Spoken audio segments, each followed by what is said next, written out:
So, eto na siya. Laki, ganda. Ay! Ako, natanggal yung isang shade. Sayang. Ay!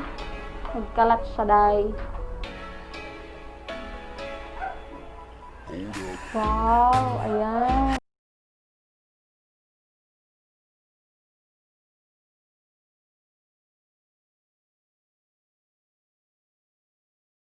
Hello everyone! Welcome back to my YouTube channel. So for today's video, nagawa tayo ng first impression review and swatch ng isang eyeshadow palette. And ito yung tadan! GlamSkin Manila.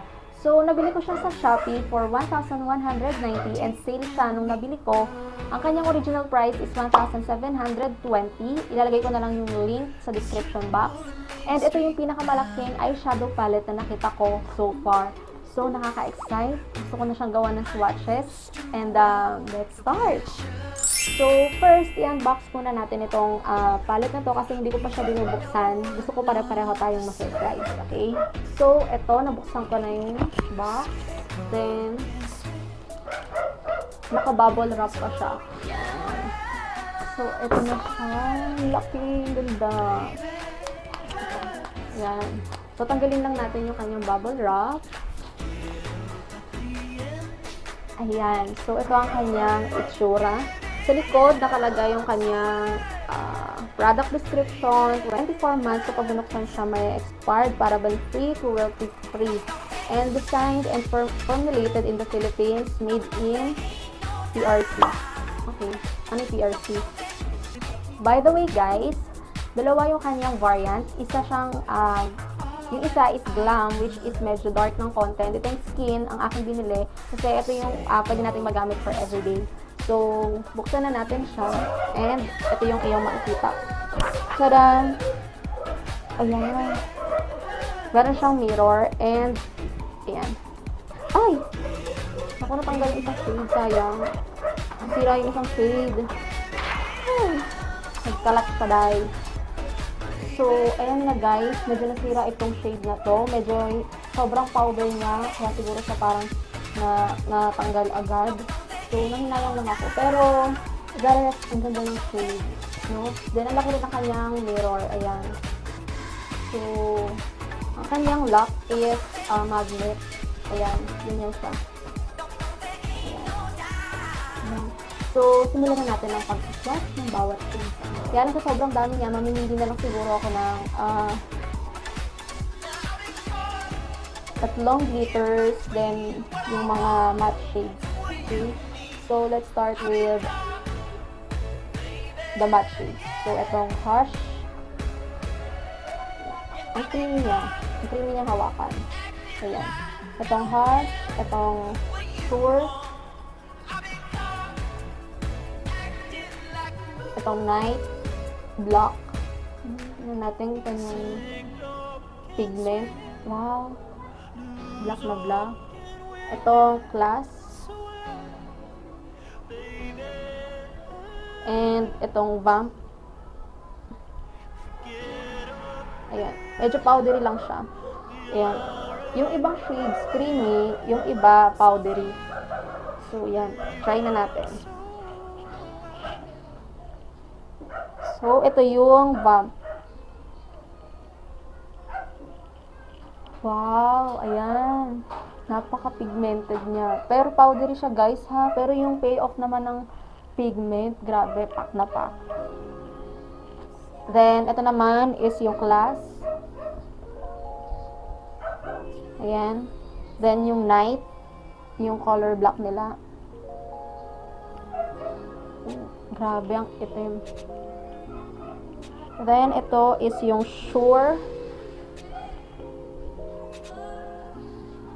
Wow. Then, anong color ito? Hush.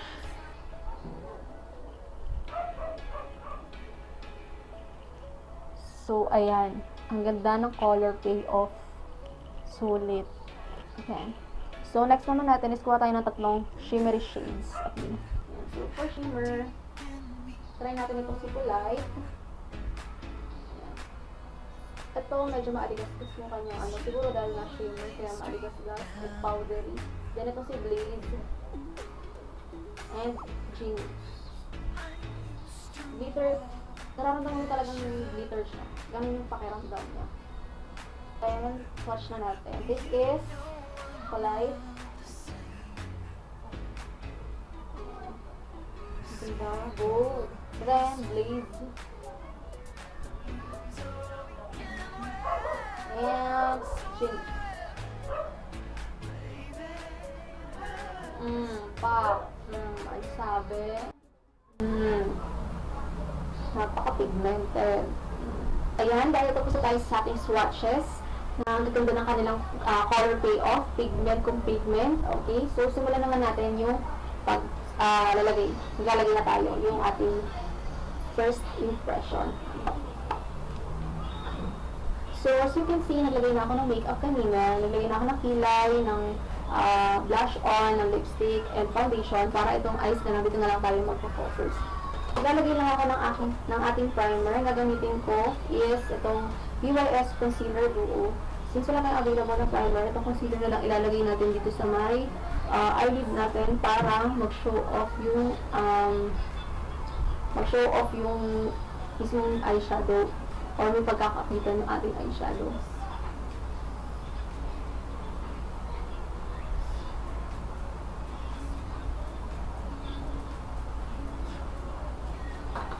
So first, kuha tayo ng blending brush and ito, kunin natin yung fresh. Ayan, powder siya kung yung makikita.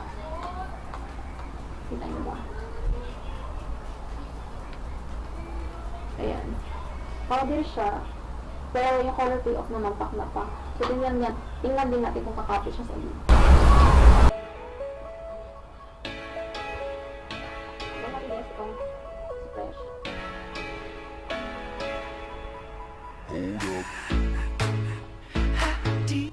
So for our transition color, gagamitin ko itong si Hash.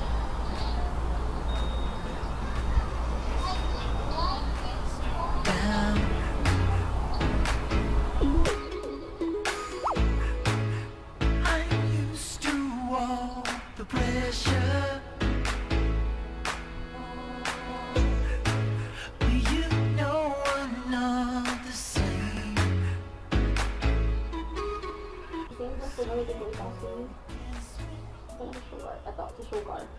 Lalagay ko siya dito. Ayan. Then, pasok ko lang paloob. I-blend ko lang siya dito sa may eyeballs. Ayan, dito.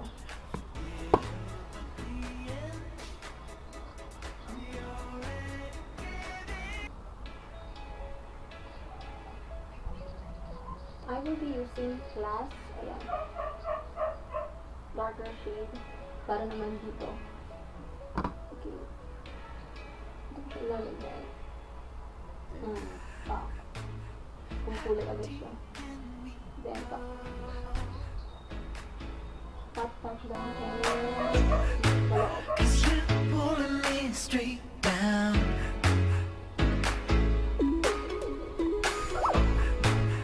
I used to walk the pressure. Magka-cut crease tayo. Cut crease. So, pag nagka-cut ako ng crease, ang ginagamit ko is itong BYS Liquid Concealer. Okay. I used to walk the pressure. You know I'm not the same.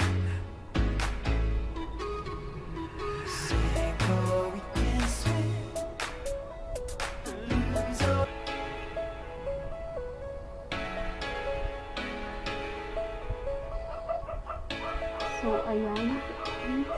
So, let's use this next is polite. Ito. How deep can we go?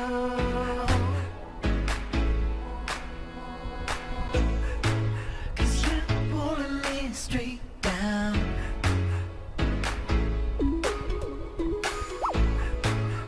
I used to walk the pressure.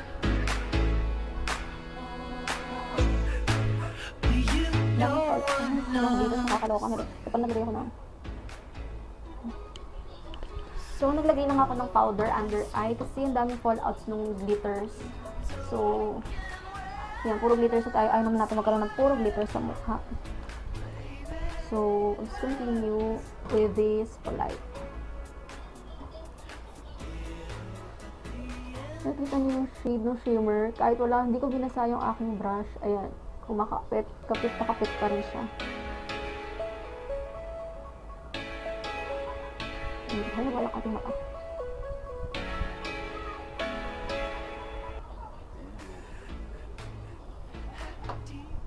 Kaya dito sa gitna, sa may inner corner, ito, brown ang gagamitin natin. Yung brown glitter. Okay, so may splendid color. Okay.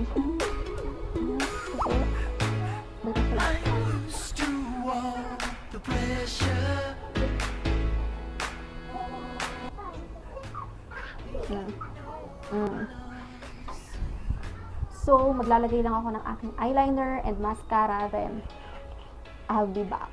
A few moments later.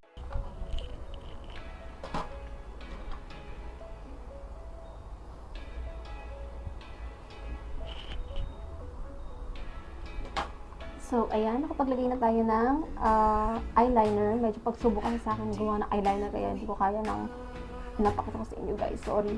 So, sa baba naman tayo maglalagay ng makeup. Same with kanina, dito, uunahin kong ilagay is yung hash. Ito yung una natin ilagay kanina. So, lalagay lang natin sa ilalim ng ating.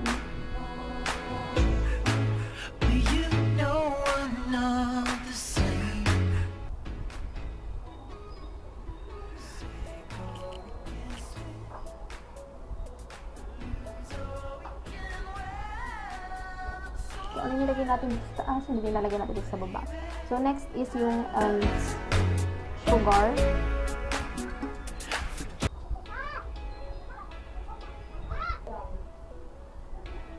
So, ganyan yung class, yung pinaka-dark, as much as possible. Dito sa pinaka-close to the lash line tayo maglalagay.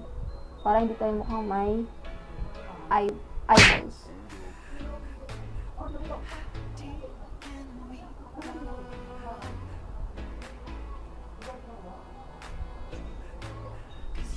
Ayan. So, pagkatapos natin maglagay,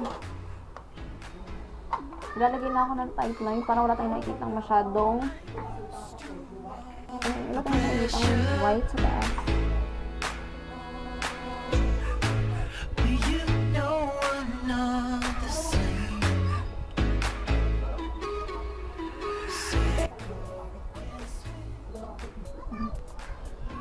Ito naman, for the center of our eye, ito gamitin natin is yung Divine. Check natin. Ayan.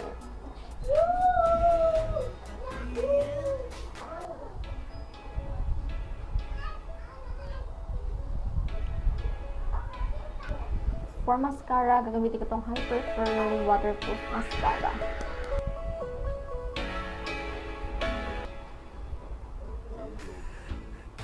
So, tatanggalin ko lang yung ating powder.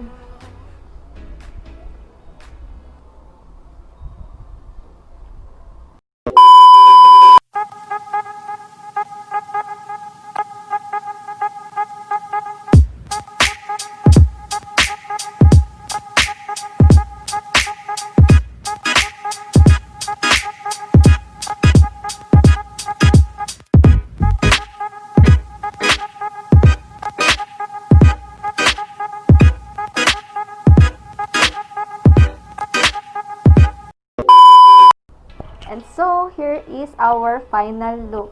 So, ito po yung look na nagawa natin using this skin palette, eyeshadow palette. Ayan.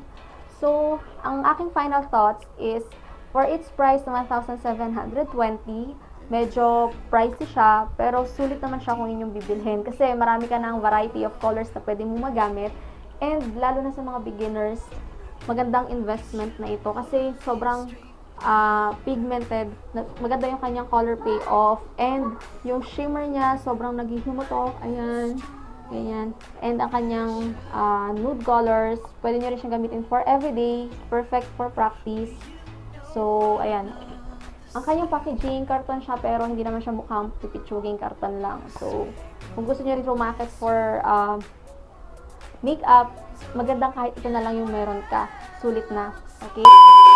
Kung nakatulong sa inyo itong video na to, please do not forget to give us a thumbs up and mag-subscribe na rin kayo kung hindi ka pa subscribe sa aking channel. I-click nyo na rin ang notification bell para lagi kayong notify every time may bago akong videos.